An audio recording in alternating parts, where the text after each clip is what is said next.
Hey, Aaron, good afternoon. Happy New Year. Great that we're together for our next round of the podcast for Conscious Corner.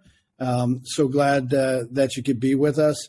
And for those that are just joining, I've got Aaron Levy. He's the co-founder and CEO of Casata. And Casata is developing an amazing community here in Austin that we're going to talk a little bit more about. But hey, Aaron, why don't I let you just take a couple of minutes, and instead of me trying to give everybody a little context of who you are and what you're doing, why don't you take the lead? I appreciate it. Good afternoon to you, and thanks for having me. I am a real estate developer. I'm an architect by study. For me, the creation of Casata was really important because a lot of it is focused around how we can change how we build communities. And we look at that in two fashions, socially and physically. Socially, we're trying to change the way community is built, because what we've done is taken, if you consider your standard multifamily type of community, we've broken that out into individual households. And then we actually have a role within our community, which creates the glue between people for actual human connection, whether it's through activity, but also philanthropic activities. We do a lot of volunteering. We do a lot of surveying to understand our resident and how they can match up to engage with each other more. And from a physical standpoint, we change the way we build community because we're utilizing modular manufacturing. So we are lessening our impact on the environment by building in controlled environments. And then it's mitigating what we actually impact in the field. Awesome. Super exciting. And look forward to talking a little bit more about that story. And Aaron, if you don't mind, let me just take a quick minute or two to level set with our audience when we're talking about conscious capitalism, elevating humanity by leveraging business and doing great things with business, like some of the things that you're describing. And we tend to talk about the framework of conscious capitalism in 4 legs to the stool: 1, higher purpose; 2, stakeholder orientation, being a conscious leader; and then this idea of conscious culture. And so those are the 4 legs to the stool.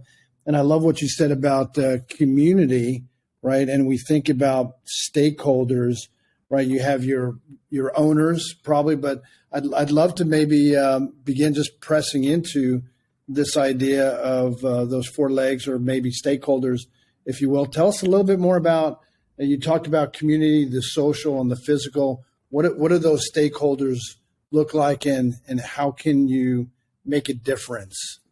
Yeah, no, I appreciate that. Actually, of course, all 4 of these tenets are really imperative for what we're doing, but the stakeholder probably is the most aligned of our philosophy. When I think about the stakeholders, to your point, yes, owners, employees, we have investors, but my focus is my resident, the community that I create, the communities that are surrounding our community, how those get engaged, the environment, the nature of which we come into, and how we impact that. All of those things are the stakeholders from our perspective.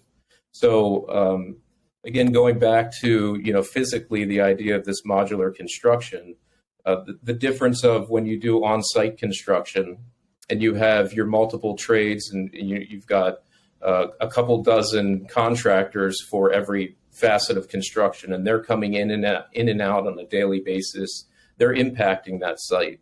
So is, the material waste that's created on the site. So is the delivery impacts to the site. Now, if I can take majority of that, and I can do that in one location in a controlled environment, I'm significantly reducing what we're impacting to the site.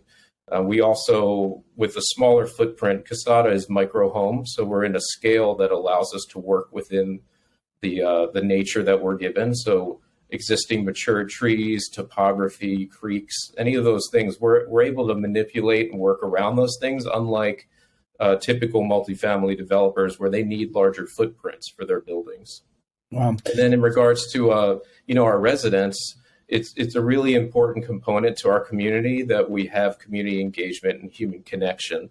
A lot of this came out of COVID. Really, what was everyone being so isolated, and there was this starvation for how can we get back to a sense of connection. And we really wanted to ride on this idea of like, well, that's something that should be, perpetual. So how can we take that and make a community where the focus is the human connection? Yeah. And maybe share with our audience a little bit more. I'm super interested in kind of hearing maybe you got a story or two of some residents, but I couldn't agree more. The sense of community in our country, right, has probably changed dramatically how we live and lots of factors, right? But we still, as people, we need that connection. We need that engagement. So what does that look like for some of your residents, just on a day-to-day, week-to-week kind of year? Yeah, I mean, interestingly enough, our residents in our Austin community range from 24 to 72 years old. We thought we were targeting a specific demographic, and we were just blown away by the fact that really it is a wide shared interest. We designed it by, something as simple as your front porch. A lot of standard construction and communities are built where everything's backloaded. You drive up to your house, you walk in your door, everything you do is from in and behind your house. You're not going to have the opportunity to make those connections. If you flip that and you use your front porch and you come out and you're sitting on your front porch, that's where the engagement happens. Mm-hmm. Or the opportunities within the community, whether it's the gardens, whether it's the field where we have activities and yoga class or whatever, or the dog park, those places where you have to walk to and then make those interactions another opportunity for that human connection. And then ultimately, we have somebody called our campus alchemist, and their role is, the curation of those connections as well, whether it's through activities, whether it's through surveying to understand likes and dislikes, and how can we match up in that sense as well. That's phenomenal. What a great story. Now, Aaron, is conscious capitalism something that's been in your DNA for a long time, or is there maybe a mentor or leader that pressed into you? How did this come to pass for you? Yeah, I think naturally it's just it is in my DNA. This type of capitalism, this type of approach. I was really excited to learn about it in years past. Read the book, and got introduced to the community.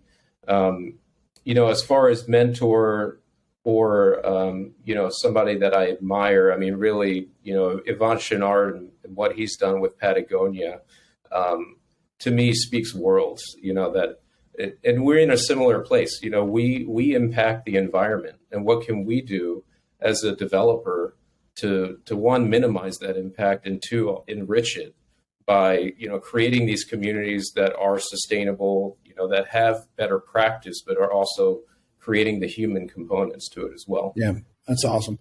So as we're embarking on a new year, Aaron, 2023, exciting to be in a new year. Is there one thing that you would like to share with our audience about something that you want to implement or do with conscious capitalism for you, your business, your team, your stakeholders in 2023? Is there one thing that's we're constantly in a state of education for people, especially by utilizing modular construction. People don't really understand it. There's a lot of association to manufactured housing, which then leads people to this mentality of trailer park, low income. And the reality is that manufacturing of housing, whether it's in a modular fashion or a manufactured HUD fashion, is really the direction that construction will be headed as we continue. Again, because it's lower waste, it's lower impact, it's more efficient. It creates a streamline to things that we're just not used to. So we, for 23, we're just going to continue the charge of leading that education. We really enjoy it. Every jurisdiction we go to, when we enter new neighborhoods, of engagement to show them what's coming and get them to understand what we're providing. It's exciting. Very, very cool. So last question before we wrap it up. So when you're not thinking about these amazing, innovative communities that you're helping build, what do you like to do for fun? Most of my time is wrapped up by my three children. I've got three boys at home, but Oh, I'm a musician at heart. I play piano every day. That was my life before becoming a builder and developer. And, I like to always cherish that and hold on to that as a great creative outlet and emotional outlet as well. well, having three boys, I would imagine you occasionally need to play the piano. Need to bang on the keys a bunch. That's awesome. Very good. Just real quick, age range of the boys, youngest to oldest? 13, 10, and almost 6. Wow, fantastic. What a great season of life you're in. Yeah. All right, Aaron. Well, that's it for the Conscious Corner today. Super great conversation. Love what you're doing around communities and stakeholders there. Would love to see you in person in 2023. Maybe we can make that happen. And for those that are listening, if you want some more information, go to consciouscapitalism.org /Austin if you want to get a little bit more on Austin. And then, Aaron, are you on LinkedIn if somebody wants to try to reach out to you? I am. My name is Aaron Levy, Levy. You can find me on there. You can also look up Casata. There, CASATA, or Casata.com too. Awesome. Well, Aaron, thanks so much. Great way to start the year. Thank you. Appreciate it.